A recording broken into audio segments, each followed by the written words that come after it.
नमस्कार दोस्तों, aspirants campus में आपका स्वागत है। मैं रिचा और आज हम बात करेंगे इकोनॉमिक ग्रोथ मॉडल्स के बारे में। तो हैरोल्ड डोमर ग्रोथ मॉडल आया, वो भी इकोनॉमिक ग्रोथ मॉडल था, लेकिन हमें सबसे पहले इसकी हिस्ट्री जाननी है कि इकोनॉमिक ग्रोथ मॉडल्स जो बने वो किस तरीके से बने, इकोनॉमिस्ट ने किस बेसिस पे उन्हें बनाया, उनके जो फैक्टर्स थे वो किस फैक्टर पे डिपेंड करते थे, ये सारी चीज़ें, और किस तरीके से आइडिया आया इकोनॉमिक ग्रोथ मॉडल बनाने का, किस चीज़ पे बेस्ड है। अलग अलग तरीके के मॉडल्स आए और सबसे पहले हम हैरोल्ड डोमर मॉडल भी देखेंगे, लेकिन उससे पहले हम sources of economic growth model discuss करेंगे ताकि एक बार हिस्ट्री उसका पता चल जाए, इसका एक ओवरव्यू हमें पता चल जाए कि आया कैसे, तो हमें ज़्यादा अच्छे से कॉन्सेप्ट क्लियर हो पाएंगे। तो सबसे पहले हम ये देखते हैं कि जितने भी इकोनॉमिक ग्रोथ मॉडल हैं वो बेस्ड हैं डेवलप्ड और सक्सेसफुल कंट्रीज के ऊपर। तो जो इकोनॉमिस्ट थे उन्होंने डेवलप्ड और सक्सेसफुल कंट्रीज को ऑब्जर्व किया कि अगर डेवलप्ड कंट्रीज है तो क्यों है, सक्सेसफुल कंट्रीज है तो क्यों है, वो कैसे हुई, उनकी पूरी हिस्ट्री उन्होंने देखी। तो एग्जाम्पल के लिए देखा कि इंग्लैंड जो है इंडस्ट्रियल रेवोल्यूशन के बाद कितना ज़्यादा डेवलप हुआ, किस तरीके से उसकी इकोनॉमिक ग्रोथ हुई।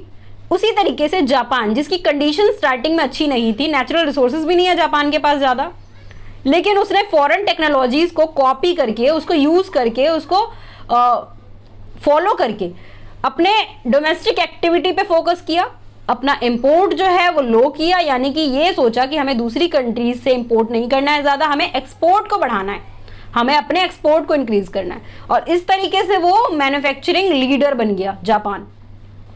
तो आज जापान भी बहुत अच्छे से डेवलप्ड है, एक सक्सेसफुल कंट्री है, ठीक है। तो इस बेसिस पे उन्होंने सबसे पहले ये चीज़ें देखी। उसके बाद हमारा आता है कि डेवलपिंग कंट्रीज जो है वो फॉलो करती है डेवलप्ड कंट्रीज को। आप इसमें हमारे इंडिया के एग्जांपल ले सकते हैं कि डेवलपिंग कंट्रीज जो है वो फॉलो करती है डेवलप्ड कंट्रीज को। इंडिया एक डेवलपिंग कंट्री है और आप देख रहे हैं हमारे कंट्री में मेट्रो आया, ट्रांसपोर्टेशन इतनी डेवलप हुई, हॉस्पिटलाइजेशन इतना डेवलप हुआ, सब कुछ। तो और मिसाइल्स वगैरह आप देख रहे हैं हमारे डिफेंस में जो नई नई चीज़ें आती हैं वो सब मतलब डेवलप्ड कंट्रीज से हम लेते हैं, उनको फॉलो करते हैं। बहुत सारे चीज़ों में हम उन्हें फॉलो करते हैं, डिजिटलाइजेशन में, मेट्रो में, बुलेट ट्रेन की जो बात हुई थी वहाँ पे भी हमने उन्हें फॉलो किया। तो ये बात यहाँ पे लागू होती है कि डेवलपिंग कंट्रीज जो है वो डेवलप कंट्रीज को फॉलो करती है। जितनी भी ग्रोइंग इकोनॉमीज है वो डिपेंड हैं 4 फैक्टर्स पे या 4 पहिए पे, 4 व्हील्स पे। तो 4 फैक्टर्स कौन कौन से हैं, सबसे पहले तो हम ये देखेंगे, human resource and labour skill. Human resource में क्या आता है, लेबर और उसकी स्किल देखी जाती है।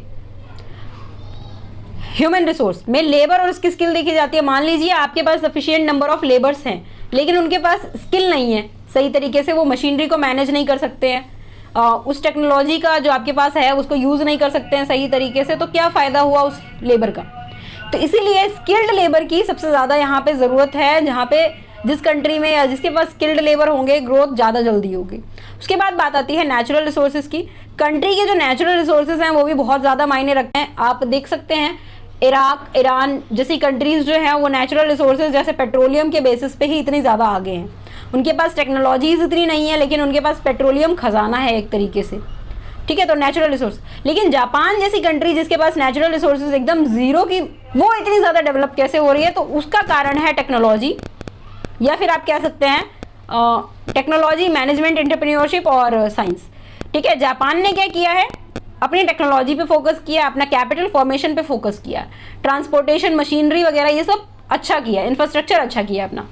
तो अब आते हैं कि कैपिटल फॉर्मेशन पे। कैपिटल फॉर्मेशन जो है, machinery, power plant, infrastructure, road, transport, जिन कंट्रीज़ की ये ज़्यादा अच्छी होगी, मशीनरी अच्छी होगी, वहाँ पे भी चांसेस है। तो ये भी एक ग्रोथ का सिस्टम है ग्रोइंग इकोनॉमी में, ये भी कैपिटल फॉर्मेशन भी एक इंपॉर्टेंट रोल प्ले करता है।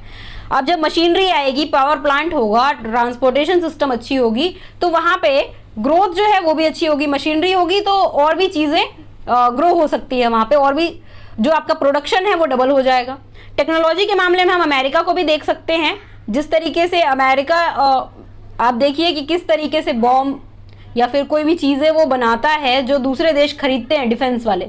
उसके बाद गूगल को आप देख सकते हैं, माइक्रोसॉफ्ट को देख सकते हैं, इतनी बड़ी बड़ी जो टेक्निकल एंटरप्रेन्योरशिप कंपनीज है, मैनेजमेंट है, वो सब क्या है, अमेरिका के पास है।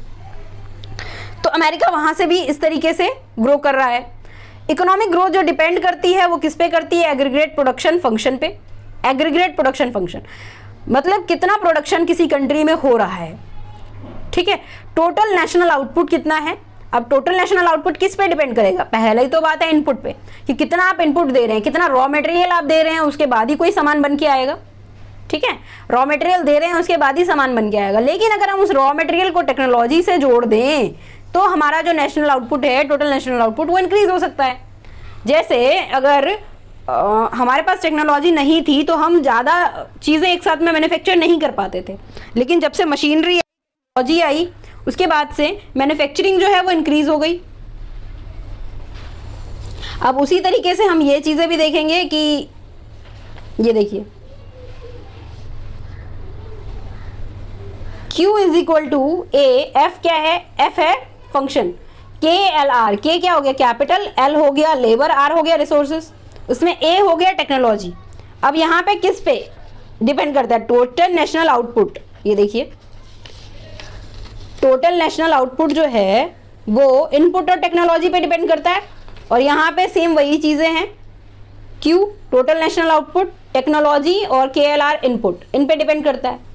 सेकेंड वर्ल्ड वॉर के बाद जो इकोनॉमिस्ट थे उन्होंने रिसर्च किया ग्रोथ मॉडल पे, और उन्हें ये पाया कि जो डेवलप्ड इकोनॉमी है वो और ज़्यादा डेवलप हो रही है, और ज़्यादा डेवलप हो रही है क्योंकि उनको अपने रिसोर्सेज का यूटिलाइजेशन अच्छे से आ गया, वो टेक्नोलॉजीज़ को यूज़ कर रही हैं, वो उन चारों फैक्टर जो ग्रोइंग इकोनॉमी के लिए ज़रूरी है उनको अच्छे से इस्तेमाल कर रही है।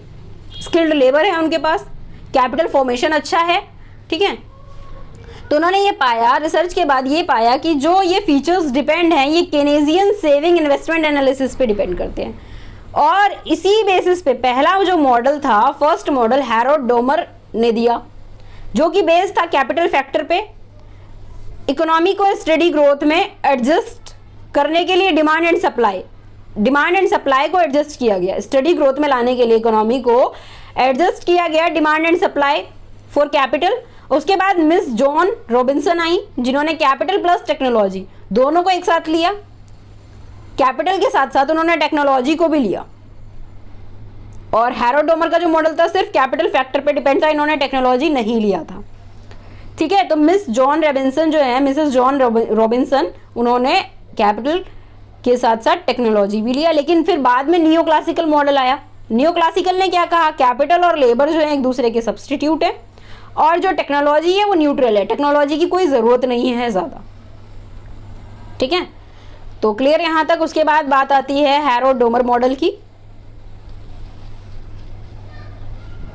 हैरोल्ड डोमर मॉडल की आप यहाँ पे देख रहे हैं, सर रॉय हैरोल्ड जो थे उन्होंने 1939 में अपना मॉडल दिया, और डोमर जो थे उन्होंने 1946 में अपना मॉडल दिया। तो हैरोल्ड और डोमर जो है अलग अलग ईयर यानी अलग अलग कंट्रीज से भी बिलोंग करते हैं। इनका मॉडल जो था डिफरेंट भी था और सिमिलर भी था। सिमिलर था अप्रोच और सब्सटेंसेस के मामले में, और डिफरेंट था डिटेल्स के मामले में। डिटेलिंग जो थी इन दोनों के मॉडल की वो डिफरेंट थी, लेकिन दोनों का मॉडल जो था वो कैपिटल एक्यूमुलेशन पे ही बेस्ड था, ठीक है। अब कैपिटल एक्यूमुलेशन क्या है देखते हैं। कैपिटल एक्यूमुलेशन यानी कि मनी, अब कितना कैपिटल है, अगर कैपिटल ज़्यादा होगा तो इन्वेस्टमेंट कर पाएंगे, इन्वेस्टमेंट अगर नया इन्वेस्टमेंट करेंगे तो इनकम भी आएगी, ठीक है। और कैपिटल एक्यूमुलेशन पे ही डिपेंड कर सकता है प्रोडक्टिव कैपेसिटी, प्रोडक्शन की कैपेसिटी कितनी है, और अगर कैपेसिटी इंक्रीज होगी प्रोडक्शन की तो हमारा कैपिटल स्टॉक भी बढ़ेगा, एक्सपेंड होगा, ठीक है। कैपिटल स्टॉक एक्सपेंड होगा।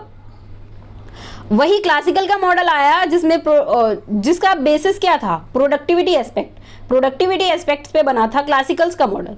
उसने क्या किया? क्लासिकल्स ने इनकम को इग्नोर कर दिया, और केनीज ने क्या किया? इनकम एस्पेक्ट पे अपना मॉडल दिया जिसने प्रोडक्टिविटी को इग्नोर कर दिया। तो ये दोनों चीजें आपको ध्यान रखनी है। क्लासिकल ने प्रोडक्टिविटी एस्पेक्ट्स पे बनाया और इनकम को इग्नोर कर दिया, केनीज ने इनकम एस्पेक्ट पे बनाया, प्रोडक्टिविटी को इग्नोर कर दिया। बहुत ध्यान से एक चीज देखनी है कि इस दोनों को, प्रोडक्टिविटी एस्पेक्ट और इनकम एस्पेक्ट को लेके जिसने मॉडल बनाया वो थे हैरोल्ड एंड डोमर। अब हैरोल्ड डोमर मॉडल के अजम्पशंस हम देखेंगे। हर मॉडल जब बनता है कोई भी मॉडल तो उसकी कुछ अजम्पशंस होते हैं। तो हैरोल्ड और डोमर के मॉडल में क्या अजम्पशंस थे? Full employment level of income already exist, production अगर इंक्रीज होगा तो एक्स्ट्रा लेबर की जरूरत पड़ेगी, एक्स्ट्रा लेबर आएगा तो एक्स्ट्रा गुड्स एंड सर्विसेज भी मिलेंगे, ठीक है। तो फुल एम्प्लॉयमेंट होगी, इनकम का जो लेवल है वो पहले से एग्जिस्ट होगा, डिमांड की शॉर्टेज नहीं होगी इकोनॉमी में, क्योंकि एम्प्लॉयमेंट फुल है। लेबर, अगर प्रोडक्शन बढ़ेगा तो एक्स्ट्रा लेबर की ज़रूरत होगी, तो यहाँ पे एम्प्लॉयमेंट सबको मिलेगी, ठीक है। और नो साइक्लिकल अनएम्प्लॉयमेंट, क्योंकि यहाँ पे ऑलरेडी फुल एम्प्लॉयमेंट है।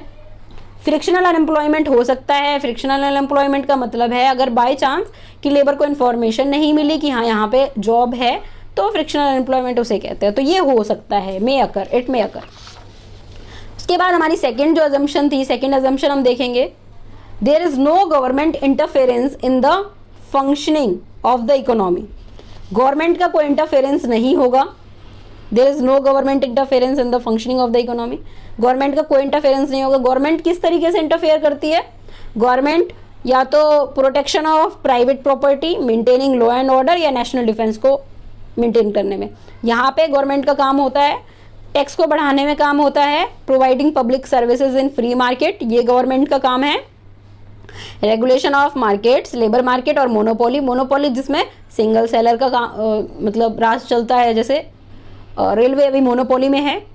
तो इस तरीके के जो रेगुलेशंस होते हैं, मार्केट को रेगुलेट करना, ये भी गवर्नमेंट का काम है। Macro economic management, use of fiscal and monetary policy to control business cycle, recession, inflation.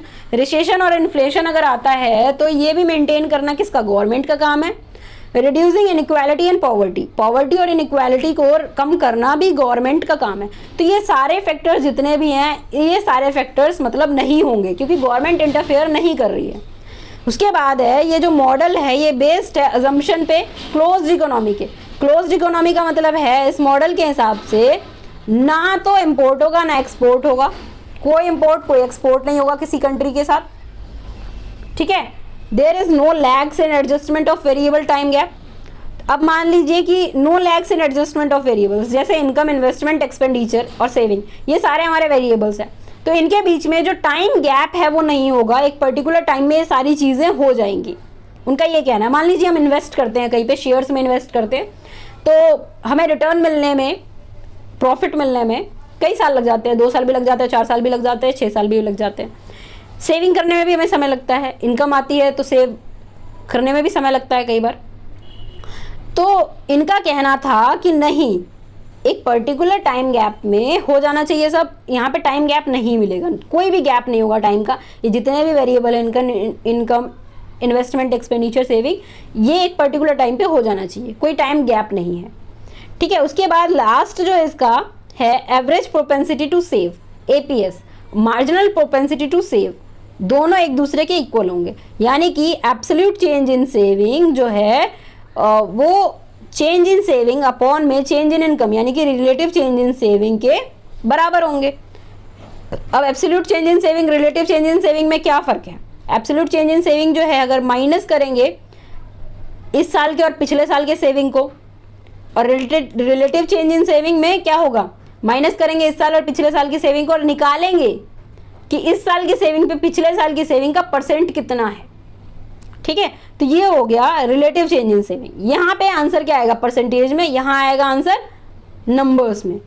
तो ये एब्सोल्यूट सेविंग हो गया, ये चेंज इन सेविंग हो गया। चेंज इन सेविंग अपॉन में change in investment, increase in saving, increase in investment. Delta है ना, डेल्टा किसको डिनोट करता है? चेंज को, कि यहाँ पे वो चीज़ कांस्टेंट नहीं है।